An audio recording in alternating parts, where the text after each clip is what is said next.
All right, we will call to order the meeting of the Fairfield Library Board of Trustees at 7:03 p.m. on January 12th, 2026. Happy New Year, everyone. First item of business is roll call. So we will go through Aaron Harrigan. Here. Dr. Basso. Here. Stephanie Corsari. Here. May Bayer. Not present. Peter Wilner. Not present. But we do have quorum. All right. With that, we will go to public comment. We do have public comment on the virtually. So I'll start there and then we can go to the room. That works, Scott. So, Vector, if you wanted to, can you hear us first and foremost? Oh, wow, there's a lot more squares on the owl now. Interesting. Huh. Very interesting. I will allow you to please keep your comments to roughly under 3 minutes. 3 minutes. Sorry, was that directed at me? Go ahead, Corey. Just keep it under 3 minutes if possible. You got it. Hey, Andrew, good to see you. Loved seeing your kids at Sherman every day these past couple of years. Just wanted to jump in here real quick. My name is Corey Fector. I'm a special education teacher at Sherman. I'm a dyslexia practitioner. I'm interested in offering free dyslexia-based tutoring at the library on Saturday mornings from 9 to 12. I want to do this because my goal is to open a dyslexia practice of my own down the road. I'm here because I learned that the board is responsible for donations. So my donation is really my time and my tutoring services. So, 1 in 5 kids has dyslexia, and the science overwhelmingly shows that early intervention in evidence-based structured literacy is critical, not only to students learning how to read, but also their overall psychological well-being. So students who have a hard time reading, they may develop a lack of confidence. They may develop an aversion to school. This impacts them in a negative way, socially, emotionally, in many, many ways. So I really want to get in there in these primary grades and offer a free tutoring session. Like I said, I have a professional certification in dyslexia tutoring. So I just wanted to get some help on maybe marketing this or, getting your guys' thoughts on how can I spread this word to really help the community. It's so important for kids to get intervention between 1st and 3rd grade. So I just wanted to get in here and kind of hear your thoughts on if this might be possible. So thank you for your time. Thank you, Corey. And no, I mean, obviously, thank you for engaging us and for offering this. I will actually hand it over to Scott, just kind of speaking as to next steps and process. So if you could shoot me an email, the staff handle the programming component. So this would be something that would be done through my staff. If you could, my email is really long, and what I will do, Scott, I've been corresponding with Corey via email. So Okay. what I'll do is my email. I'll add you to that, and then Corey will put you in touch with Scott, and we can go from there. But thank you. Cool. I mean, thank you so much. I know I was talking to Cece this morning or this Yeah. afternoon after school, and I asked her about Mr. Fector, and she said Nice. she was very very effusive in her praise. Nice. We miss Henry. Yes, he's enjoying middle school. It's That's it's a whole other thing. But thank you, Corey. Anything else before you have welcome to stay, or you can drop if you want at this point. But I will send an intro email to Scott, to you and to Scott, so you guys can connect directly. All right, cool. Much appreciated. Thank you so much. Thank you. All right. Any other public comments in the room? So many boxes. We're like the Brady Bunch over there. Kind of like that better than Here's his story. Andrew, how do you spell his last name? Fecchter. Oh, that's what I had. Okay. I have a dyslexia certification too. That's Oh, really? That's a lot of training. Yeah. Awesome at what he's doing. Yeah, Seriously. that's great. All right. So if there's no other public comments, we will then move into the approval of the minutes, which should be the December meeting. Now realizing what month it is. So just a note on the agenda. Are there any edits to the minutes needed? Yes, just one from my perspective in the fundraising piece. Mhm. As of December, the Lurchin family had not yet been contacted. Oh, okay. I contacted them today, having read this.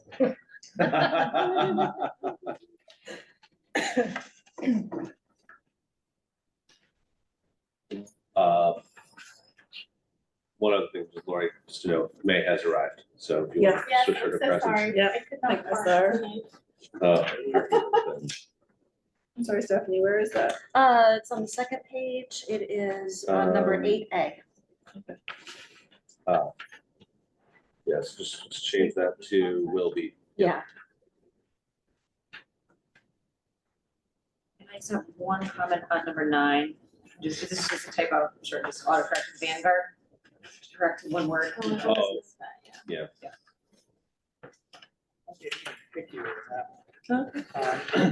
On bottom of page 2, Friends of the Library. Fully reported that the Friends had their best person.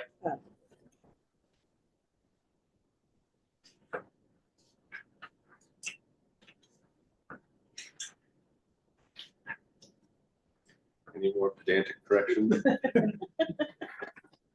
I appreciate that. You're going to have your best one next time. Yeah. All right, do we have a motion to approve as amended? Motion that we approve the Board of Directors minutes from the December meeting. I will second. All in favor? All right. So moved. Now we move into the chairman's report. I'll keep it brief. OBOT, we are here. I know there's a lot of work that's gone into getting to this point, and there's still a lot of work to be done. But I will continue to reiterate that this is an amazing thing that our town does, and appreciate all the hard work that the libraries, that all the parties that are involved. Scott, I know you do a ton with this, and your staff does a ton with this. So always exciting that we all now get to let the secret out that you've been holding on to for what, 3 months, 4 months? They actually let me know this time, which was first year. Yes, they did a feeling out process. But very excited for everything to come up and all the events. And just want to reiterate to the board is this is something that it is a very unique thing to our town, drives a lot of engagement. So continue to, share this with your friends, make sure everyone is aware of the book, the events, the books, because there are multiple. It's not just culpability, it's also the YA title, it's also the kids title. So there's a lot of opportunities for everyone in this town to get involved. So I will be picking up the books for my kids as well as myself. With that, we'll then move into library updates. So I'll hand it over to Scott. So in December, Adult Children's and Teen Services drew high participation with wellness events, hands-on STEAM activities, and creative craft workshops. While Digital Services drove engagement and IT completed the Windows 11 migration. Partnerships with schools and childcare centers further strengthened our outreach. But despite these successes, the main and branch libraries faced ongoing facilities challenges, including elevator malfunctions at Woods, HVAC inconsistencies at both locations, and some plumbing and electrical issues as well. We're still struggling with the new ILS, and we will continue to struggle with them, but they have assigned a case manager with us. And we now need to increase supervision in the teen room here at the main library because traffic there has increased significantly. So far in January, we had our staff development day that went really well. I attended a department head legislative breakfast where the library received high praise from the state delegation. The community art show has been hung. It's downstairs. You can take a look at it, but remember that the opening is on Thursday and the community art show is the best, the most well-attended and really great opportunity, especially for trustees.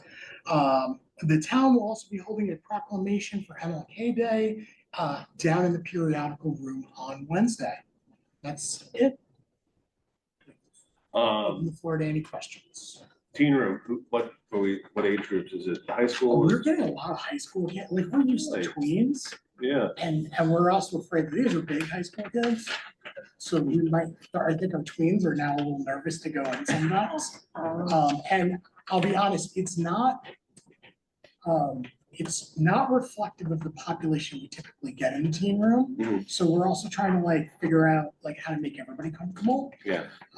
So it's interesting. It's an interesting dynamic. I've sat in there for Jen a couple times before vacation. And it was interesting. All good kids, but just a different dynamic, which is interesting. Yeah. And at some point, I'm just gonna ask one of them, like, how did the library get on your radar? Yeah, that's what I'm kind of curious about. I mean, it's obviously, it's a good problem to have. It's a good problem to have.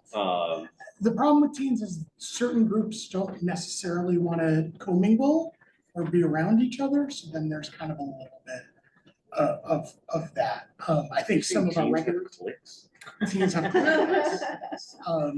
So I mean, we're working on that, but we have to expand our computers. We added 4 more computers, and we're trying to figure out if we're gonna keep 2 of them there or keep all 4 there after we buy the furniture. It's a good problem to have, but it's definitely. I can see how the dynamics could be challenging for, for the different age groups as well as the cliques. Jen's doing a great job, and she definitely has made inroads. The behavior was a little dicey in the beginning, but I think Jen did a good job of really getting them to understand the expectations in the library. Great. No, it's just a good problem to have. Scott, I wanted to ask you about the Connecticut ebook law. You said in your report that you went to a discussion on it. Yes. Still trying to wrap my head around like. So some foolish president of the Connecticut Library Association helped foster a law or legislation into place that would limit, that would really put restraints on it's really asking for fairness in negotiations for ebook usage, which we all know is a huge cost and becoming more and more of our circulation. What we came up with was basically on the federal level, we kept getting shot down because it's contract. And so we did it at a state level. It works. I think will be effective. Tong is ready to defend it. The big difference is we put in, because Connecticut doesn't like to do things first. We are the state of quiet competency. I like that. So we put in a switch so that another state, I think has to be 8 million, a population of 8 million or more, needs to pass a law first. Then that law needs to be reviewed by the state librarian and a committee, and then we'll decide if then it goes into place in Connecticut. This was honestly the only way we could get it past the governor's desk. So it's possible that New Jersey or there's a couple states out there that might be passing this law, and if that happens, then our law goes into place. Basically, it's going to really put some restraints on the fairness of what they can negotiate with us, and we're hoping that it brings down price, which is something that we desperately need. So it'll be interesting. Thank you. Question?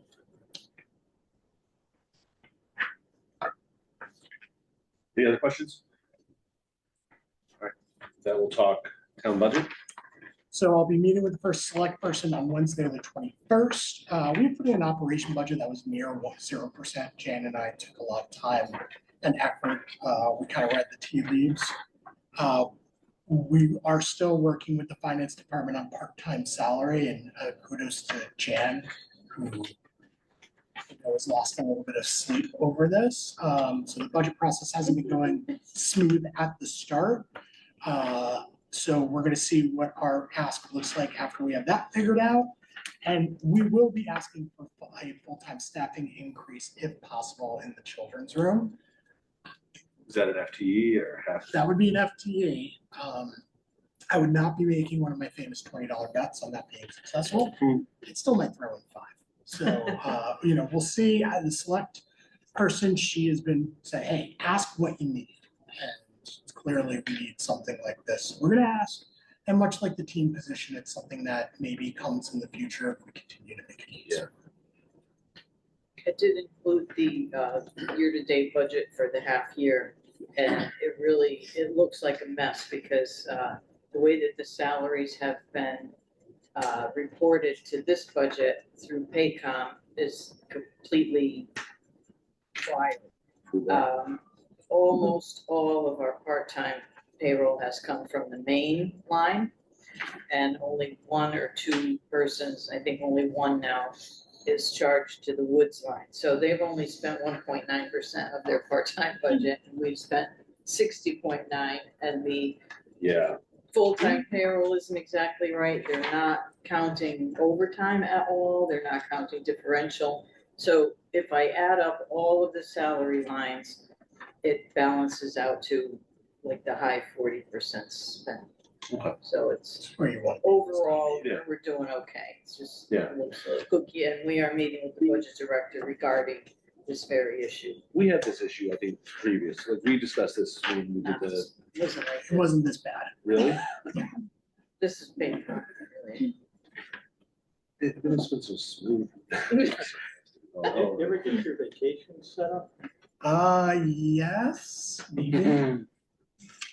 Yeah. Yeah, So I think so. comp time is still not a. Yeah, AT is still probably the biggest question mark, so. We move forward.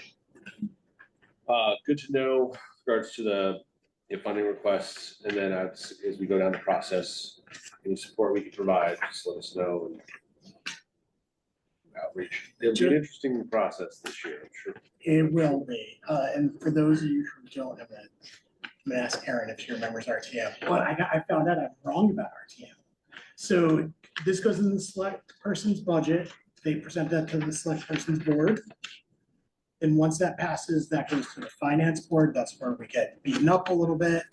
That'll be probably 1 or 2 evening meetings, and then it goes to the RTM. And Erin remembered from her onboarding, the RTM was only allowed to take away, not Yes. add. I found out they can actually add, but it's like a Interesting. super maturity. So I'm sorry, I was wrong when I onboarded you. Yeah, so we're just at the start of this process. And it's gonna, and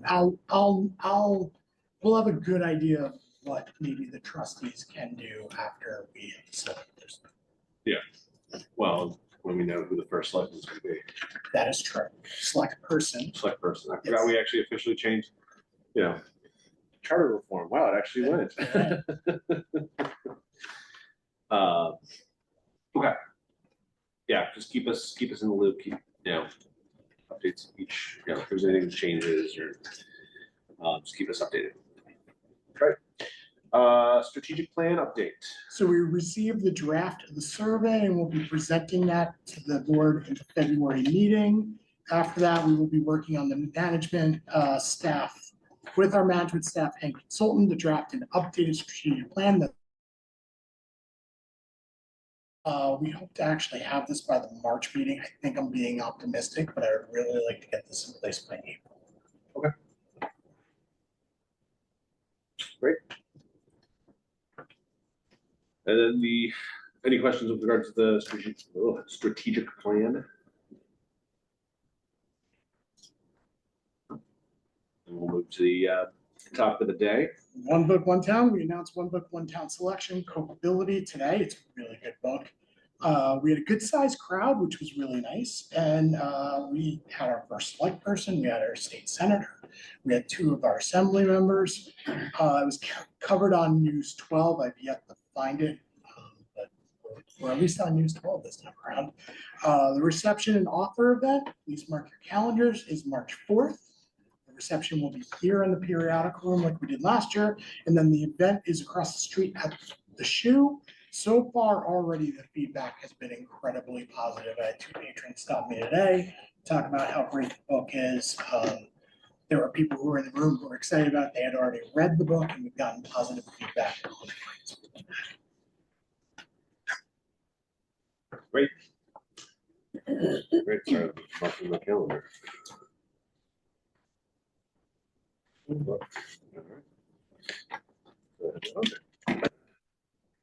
we'll go into our policy review, the facilities use policy.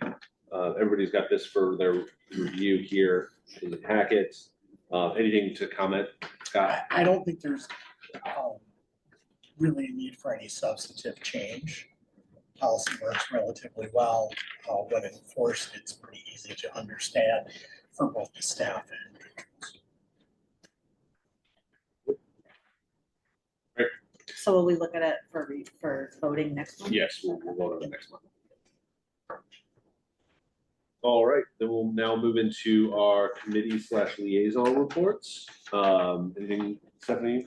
I left a message for Mr. Lurchin this afternoon Fantastic. to thank him for his generosity that established the memorial fund, and that we have used some of that money to create a mural, and that we wanted to show it to him and his family. And I left it very long and in detail so that he can ruminate and think about whether he does in fact want to come and see it in an event, or perhaps even, you know, just on a one-on-one.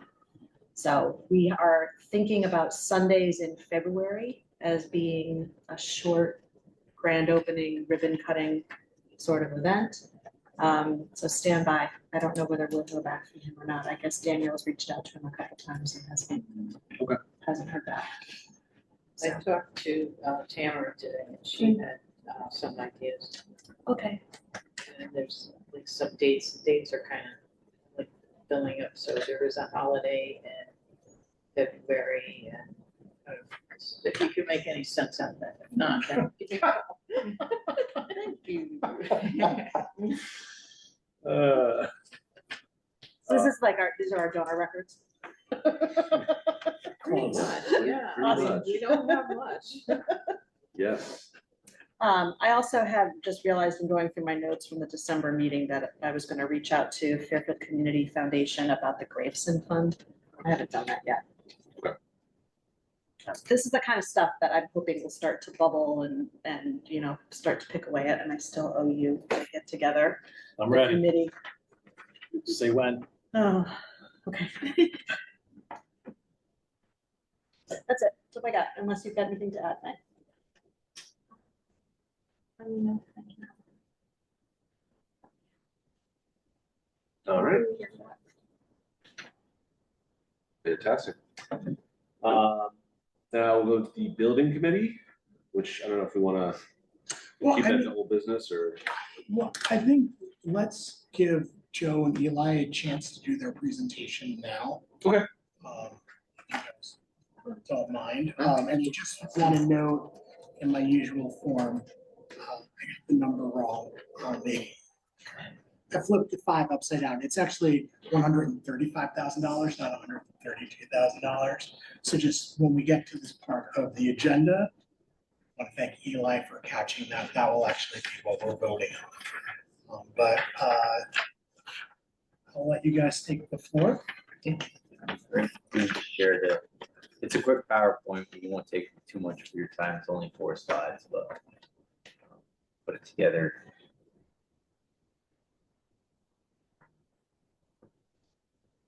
All right, well, thanks for having us. Pleasure meeting everybody. My name is Eli Gasol. I am the capital projects manager for the town of Fairfield. My office is over at Independence Hall. I'm accompanied by Joe Parlanti. He's a project manager for our group as well. And with the help of Scott, Nancy, and John and the purchasing department, we put together an RFP for a feasibility study and construction over at Fairfield Woods Library there. So we just quickly wanted to touch base on the process and how we got here today for us to be presenting in front of you guys. Bottom right, Jan, you see where there's like a little, it looks like a, Pencil? no, bottom right. Oh, right. Yep, right there. Oh, just down to the left. So it looks like a, yep, screen right there. There we go. Next slide, please. Thank you. You can keep clicking till it's all the way through. Yep. You got fancy. All right. So just really quick on the process, we just kind of wanted to run you guys Back through the process. There we go. All right, so we worked through with purchasing, with crew at the purchasing department to put together an RFP. What we did in this RFP was we clearly defined what exactly the library is looking for.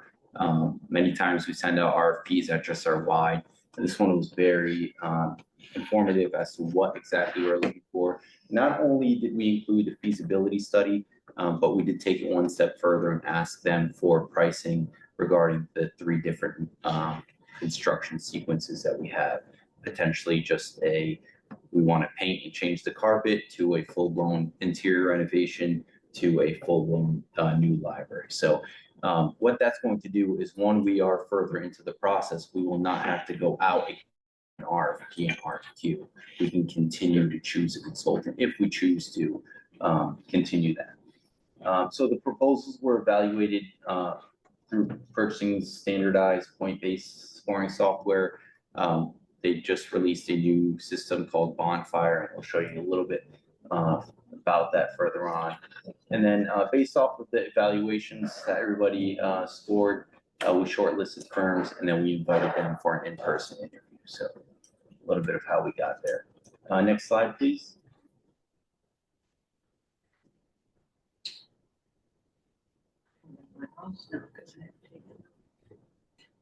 Just hit the right.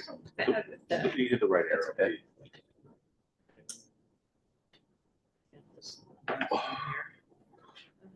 Or you broke PowerPoint.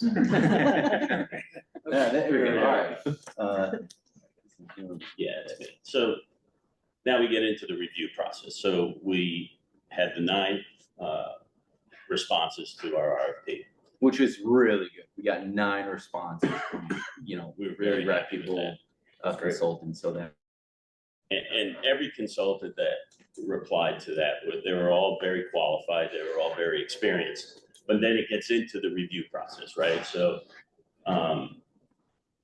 so you start looking at how are we going to evaluate this? You're going to first look at project experience, okay, library experience, and most of them, every one of them had some library experience, but the 2 that we selected, I mean, had anywhere between 18 and 25 libraries under their belt.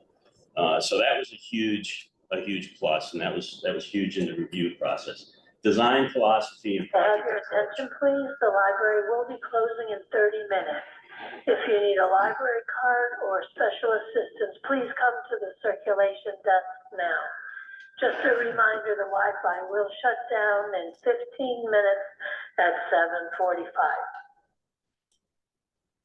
So we get to design philosophy and project approach, which is probably the most important, right? Because every library has a personality. Every library has its own identity. And that's what we really wanted to find. We wanted to find a consultant that wanted to give Woods its identity again, right? Because it's been through a renovation in around 1990, and it needs a new identity. So that was really important to the evaluators, really reading the proposals that were sent to us, and then from there saying, okay, how do we shortlist these 9? And the design philosophy was a huge part of that, and we'll show you that in the next slide. Then we get to fee structure. Fee structure is important, but it's not just the bottom line, right? Because you want to take all of the criteria, you want to take the philosophy approach, and you want to get good value for your dollar. And again, I think the evaluators did a great job doing that and doing so. And of course, references. Again, references are important based on what this firm has done in the past. But to us, the most important reference was the libraries that they did. And the evaluators also did a great job in reaching out to the people that were the references. Scott actually knew quite a few people that were referenced in the two shortlisted firms, and that was very helpful before we even got into the interviews. So I think the review process was very, very thorough, and we were very happy with it. Next slide, please. All right, so based on, 9 consultants responded, which we were very happy with. 3 big firms responded to us. So based off of that evaluation, obviously on the very left, it's a little bit small to see, is the total points. Column A is an RFP evaluation criteria, how they responded to the RFP. Third column on the right is references and experiences and comparable sizes of scope. Fourth column is experiences and comparisons, providing what we asked for in the RFP and how that compared to other projects that they did. The fourth one was their response to our schedule and our timeline. And then the fee proposals, obviously the price. And I think the very last one was how they align with their approach and deliveredness. So these came straight from purchasing. We weren't able to change these, and we just scored them based off of that. So as you can see, TSKP is actually 4th on the list. They are not the number 1, not 2, not 3, not 4. Not 3. They're the 4th. So the top one was Lothrop, and we 100% wanted to interview them. They were the number 1 based off of the scoring. Number 2 and number 3 is Antonazzi and Silver Petroselli. They do a lot of work for the town, but they were currently, we felt like, had enough on their plate, so that we didn't really want to give them another thing.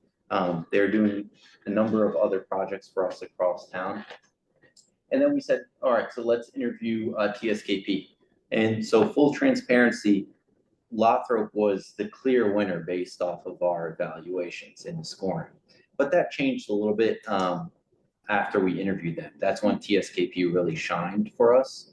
And then what we pondered for 2 to 3 meetings with Nancy as well is, all right, look, they were both very good. Lothrop and TSKP were both very good. We could have flipped a coin if we wanted to based off of, their interviews. But what we felt with TSKP is, and to Scott, you can comment on this a little bit more, is we did not want a cookie cutter architect to come in and kind of push their design on us. We wanted an architect and a firm to come in, hear us out, hear the community, understand how the library acts. We hear Scott say all the time, yes, it's a branch library, but it really acts like it's a second main library for the town. So TSKP, we really connected with and felt like they will hear us out, they will hear the residents out, they will hear the boards out, and kind of give us the best library that we can get. We didn't want to. Lothrop did a great job. I'm not bashing them. But that's kind of how we got back to TSKP, and we called references. Scott called references. I believe Nancy called some references as well. And both of them had fantastic things to say about both of them. But at the end of the day, we felt TSKP was the choice that we wanted to go with. And of course, the feasibility study cost us $135,000. They did give us pricing to continue, whether we want to just do a facelift, whether we wanted to just go and do a full-blown interior renovation, or whether we wanted to build a new library. But we don't have to go with them. Again, this is just $135,000 of appropriation to fund this feasibility study. Any questions on the different consultants or anything we just asked about? So TSKP, they sold themselves to me because they are responsible for some of the work that's been done in this building. And they opened about how much I love this building. What we really liked about them though is they seemed like they really wanted staff input, and they really want to reach out to the community and get community input. And we know in a town like Fairfield, where people are passionate about their libraries, this will be something that we need to garner some buy-in from the community for this, and not just for fundraising purposes, but just because it's important. So I think they gave us, they seemed really not focused on that, but they saw that as an important component. So, and, that's the feedback that I've gotten, is that they really care about what the staff and the community have to say. It's not just an architect with the grand idea. One more slide. So that leads to the selection, and we've already touched on a lot of it. But again, we felt that they said things and they put in their proposal things that the other firms did not. And again, we can get you copies of this, but this is just one page. So this is an overview of the area. And they talked about the library as being part of a campus. And they said, look, we know it's not a campus per se, but you have recreation in one area, you have the school in another area. The library is part of that community campus. And that first comment was, wow, that's really taking into consideration where we are, where the library is, and it's centralized to the community campus. And that was a huge point for me anyway, going through that.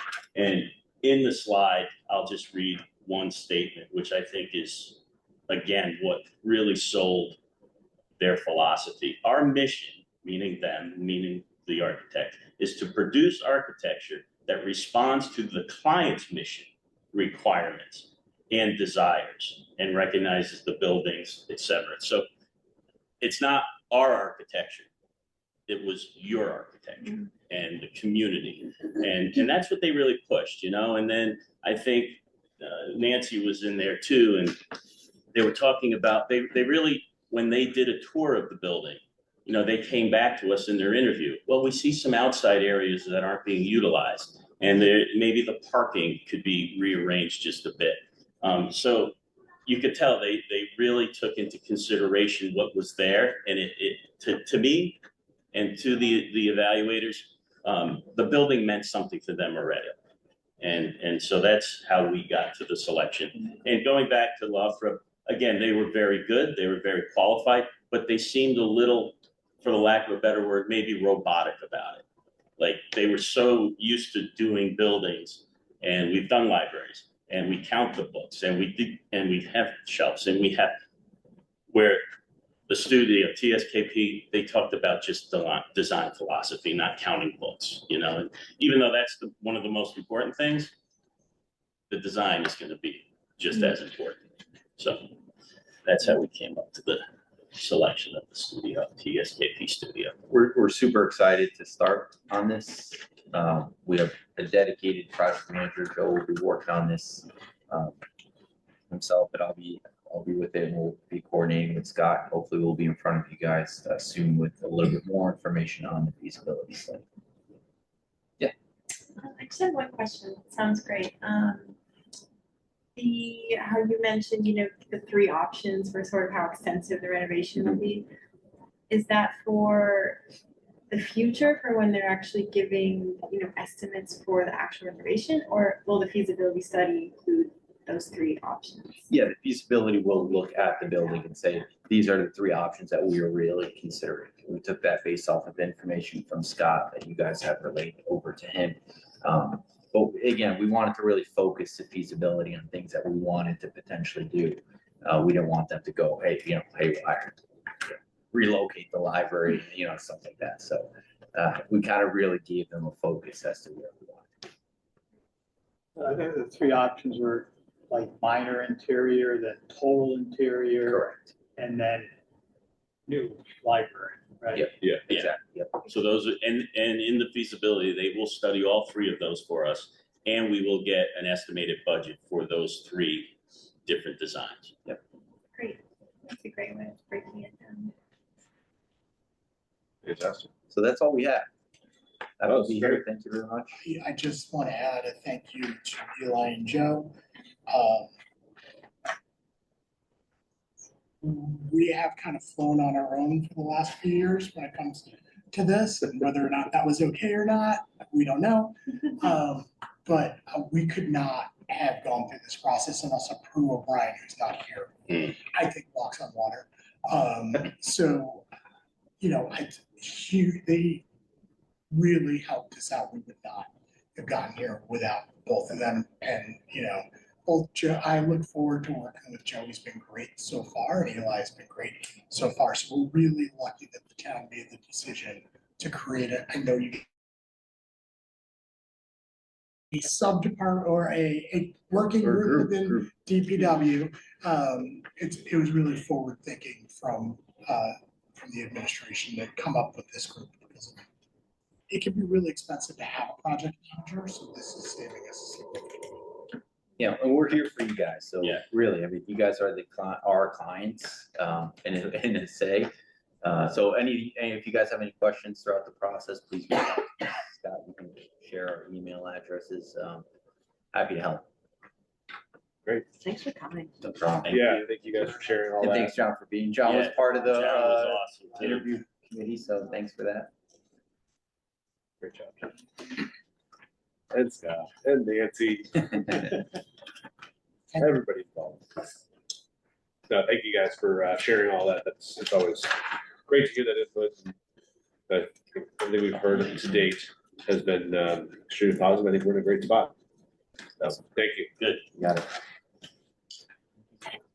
All right. Thank you, guys. Thank you. Thank you so Thank much. you. With that, I'll hand it over to Mike for Friends of the Library update. Thank you, thank you. We're all about OBOT. Thank you to Scott, thank you to Philip, thank you to our board members. Some of the people that Scott referred to as being very excited upon the selection were some of our board members who had read the book and were unaware that it was being selected. So they were very excited to be there and to hear it unveiled. My only request of all of you is to engage with our social media about the OBOT. Danielle works hard on our social media page. The library staff works very hard on the library's page. So share, like, create some content, tag those pages. When you pick up the book, hey, here's what I'm reading, folks. It's OBOT, wonderful. It goes a long way towards keeping up attention, and it builds a lot of engagement. So, you know, check out our Instagram pages, check out our Facebook pages, and engage with them. I appreciate it. Do you already have the Instagram handle for Friends? Who's following them? Facebook. So, Okay. Okay. Unfortunately, I was unable to attend. I was in the city today. I was regretting that, but in any case, thank you, Scott, for being an excellent MC. Thank you. And all the politicians behave themselves, so that's good. Comedy night coming up. Again, Scott, thank you for meeting with Matt. I've been taking an interesting hands-off approach to my role here lately, so thank you, Scott, for meeting with the head of the comedy troupe. Matt Orphis is a great guy, and he's a funny guy. So we're just looking to firm up a date, most likely February again, which is when we did it last year. It's a good time of year to do it. People are kind of bored, they're shut in and whatnot, so we'll target that. Again, it'll be right here at the library. And the community art show, please come to the reception on Thursday. They're a lot of fun. Liz Tardif, the director of the Kirshner Gallery, really appreciates people coming by and taking a look at it. It's the community show. It's the most popular show. Take a look at it right now. And that's really it for me at the moment. We're doing a fashion show in March. Fashion show in March.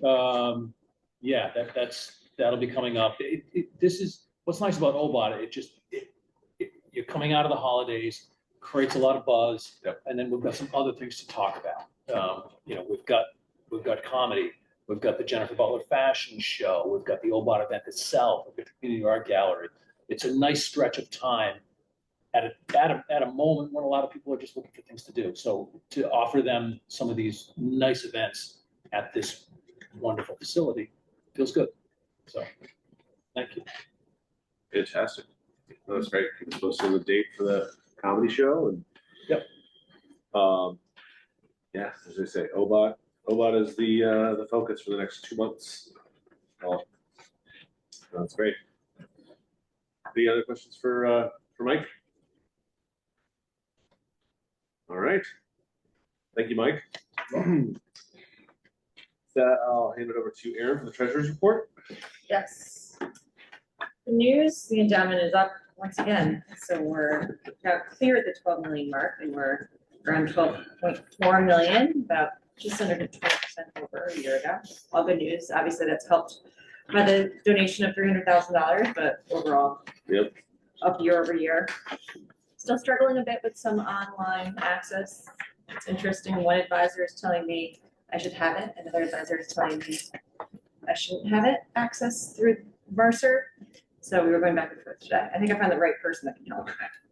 Two guys in the email is one saying, no, you shouldn't have access to this website anymore. And the other one saying, yes, she should. She should have access to all of them and we should have access to. So I'll let them duke it out. I was able to get what I needed. But yeah, overall, everything's up and everything's in good standing. Here's some paperwork for me. Thank you. Great. Always good news. All right. So with that, we'll move on to the reconciliations and check registry. Nothing significant in the reconciliations. Unless you take some ask some questions. Yeah. But the checks for approval has been updated quite a bit since the packet was sent out Thursday, as we had our staff development day. So all of the expenses from that are now listed here, along with purchase from the capital line of your budget for laptops for Fairfield Woods.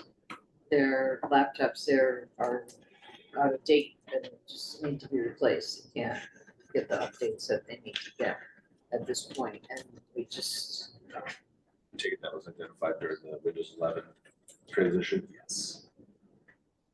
Is there anything else you want to say about it?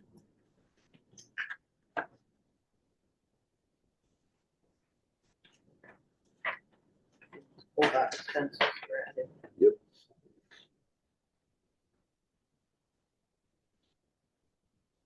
Yeah, I mean, I think, I'm trying to remember what line it is for furniture.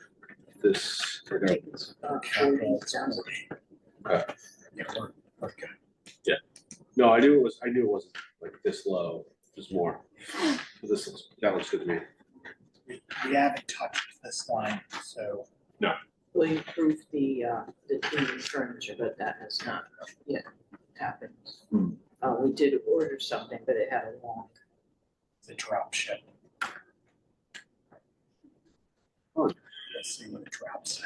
Can I have your attention, please? The library will be closing in 10 minutes.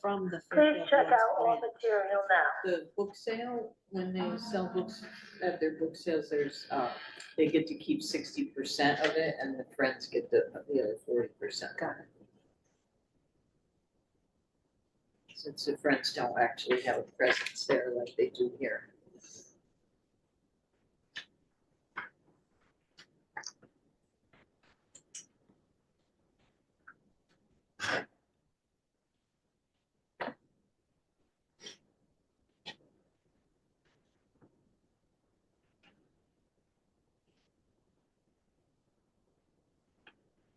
Any other questions?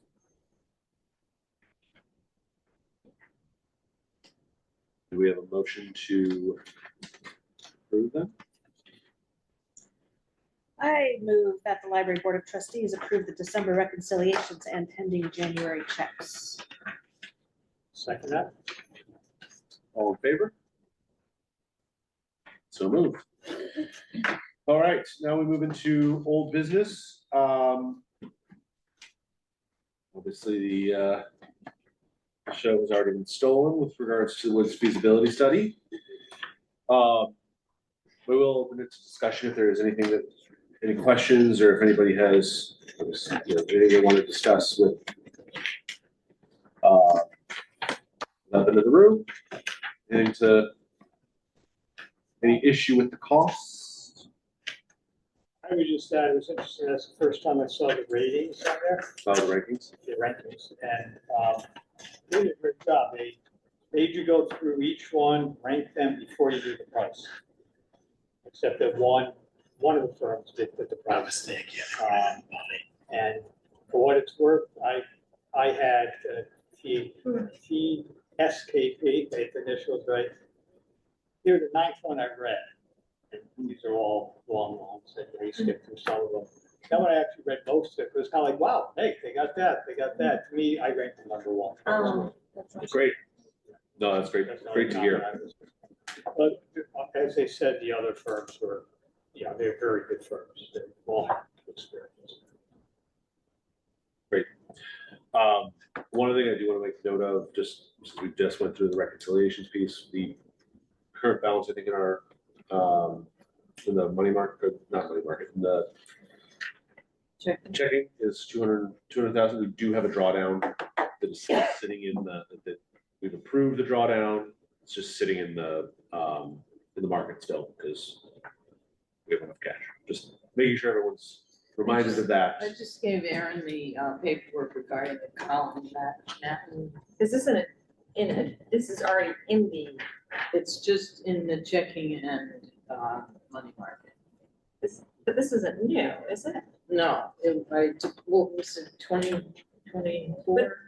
This is from March 25, but is this 213 in addition? No, that's not, no. Okay. Got it. Just if you wanted to put that money in the memorial fund or put it in Jennings or put it in something else. Oh, okay. Got it. It's, how much was it altogether? 213, Is it 213,000. purpose driven? No, it does not look like that. Understood. General.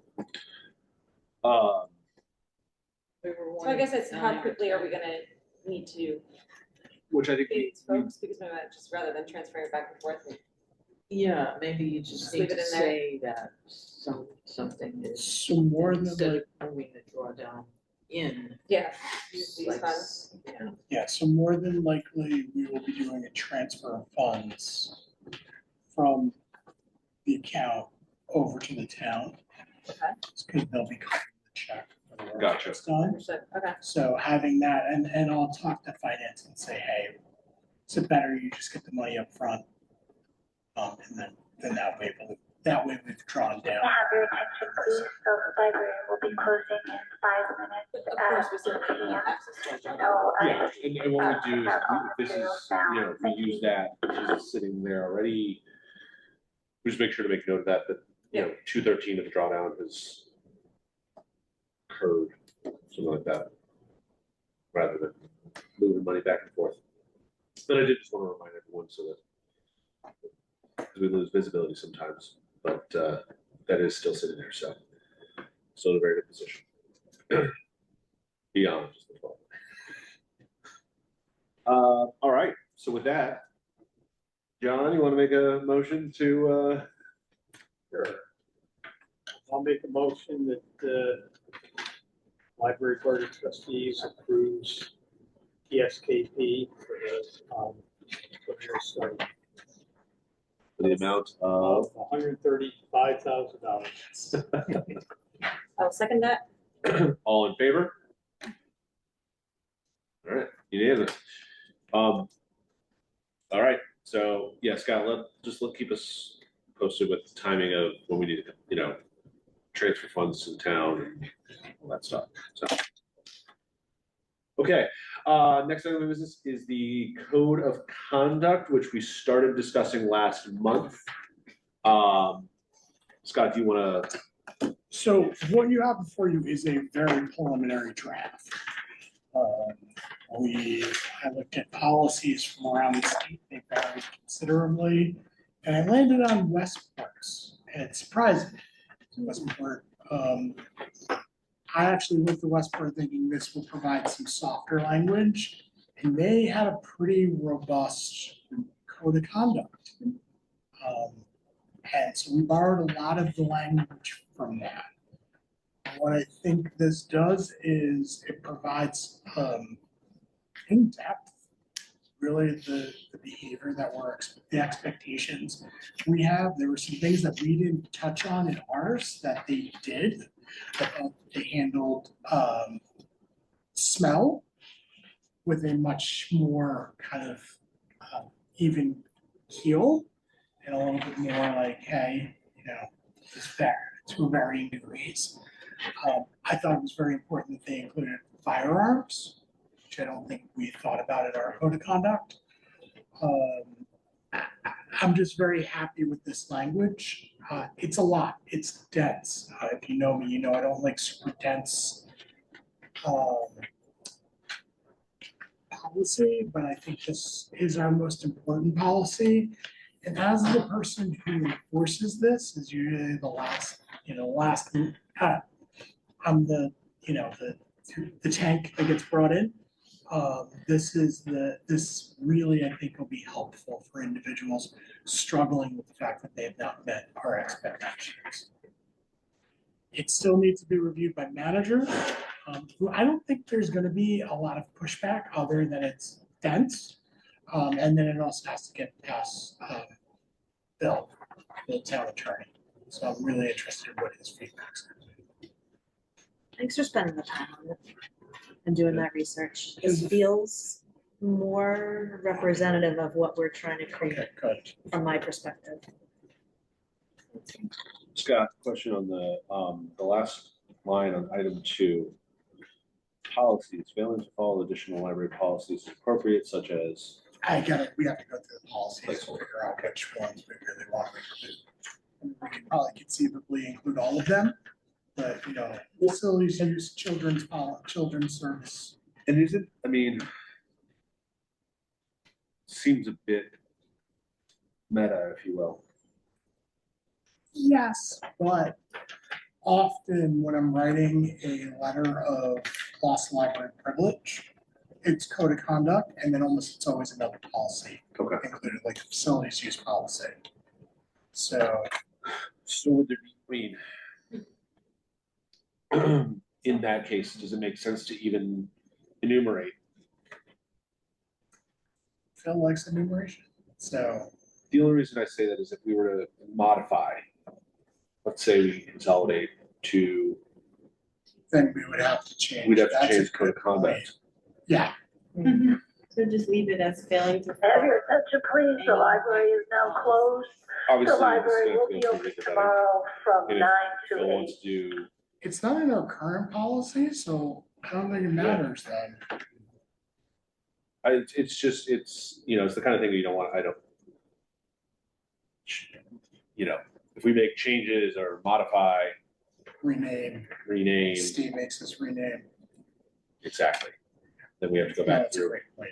basically ties any sort of review of any other, that type of act to the code of conduct. Do the whole process again. I think also the title of the section might need to change.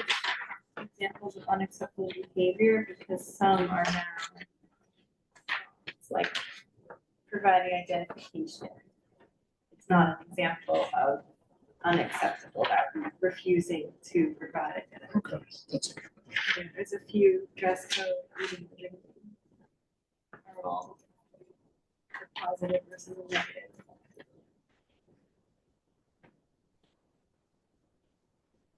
Rather than rephrasing everything, you could just change it.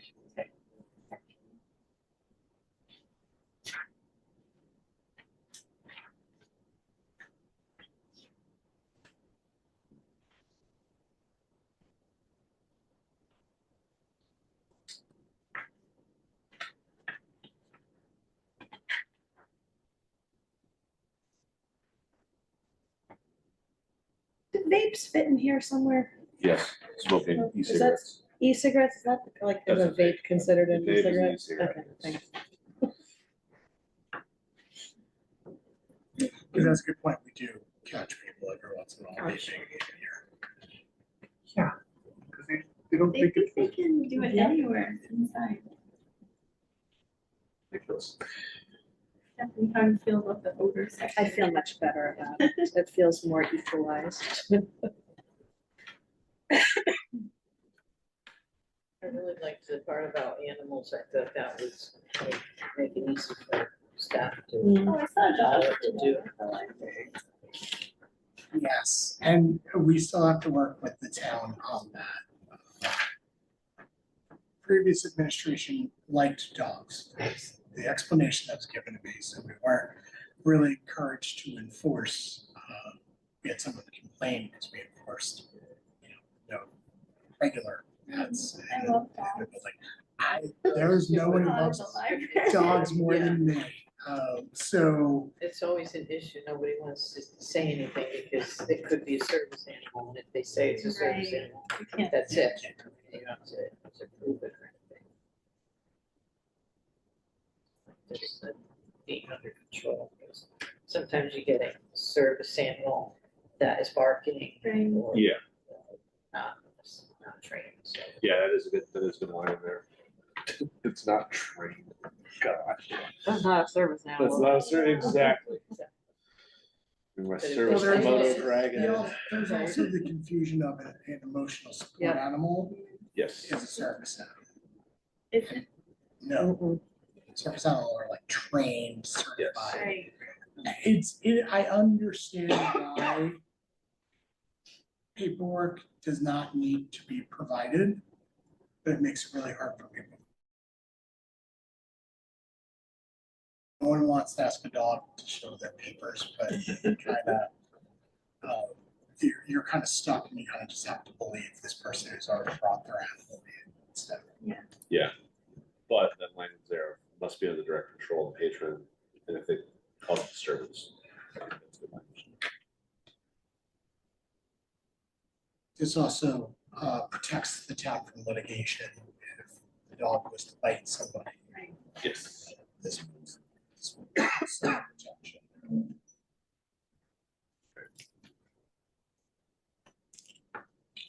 All right, so we will collect the feedback from managers and discuss with Bill. Get his review, we can review the final draft in next month's meeting. All right. New business. Town library assessment. So a reminder that the board is now responsible by the new town charter to do an annual assessment of the town librarian, something town librarians asked for a while. Scott. I'm asking you to do me a solid every. So that Andrew, who's been the board president for a while, can have input on this.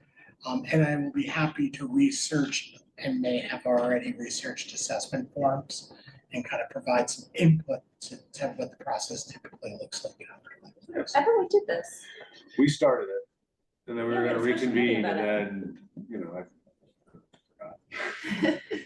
We tried, Scott. I know. Tried. we tried.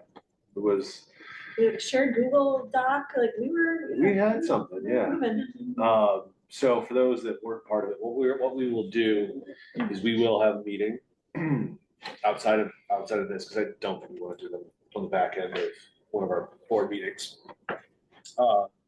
Where we will, call the meeting to order, go into executive session. You can do this via Zoom if you want to, or Google Meet or whatever. We'll go into executive session. So people theoretically could, but we will be muted, no video available, and go through everything, and then we'll come out of executive session, adjourn the meeting. So the whole thing will be done in executive session because it is discussing a staff member. And yeah, I will start to collect some of that. We'll figure out, this month's not great for me, probably next month, we'll try to get something on the calendar. And can I do a self-assessment too? Typically in this process, the director gets to do. Yep. Yeah, Scott, I'll find the materials you sent me previously and make sure that those still are kind of That would be good. what you're thinking. All right. With that, we've reached the end of the agenda. So do we have a motion to adjourn? Why is it a second minute? Because you always do it. Yeah. I wasn't. Yeah, I was I would like- like a motion to adjourn the meeting. All in favor? I'm not in a rush tonight, guys. All right, I'll vote nay then. So moved. And then with that, our meeting is adjourned at 8:08 PM. We will see everyone next month, February 9th, here again at Main Library.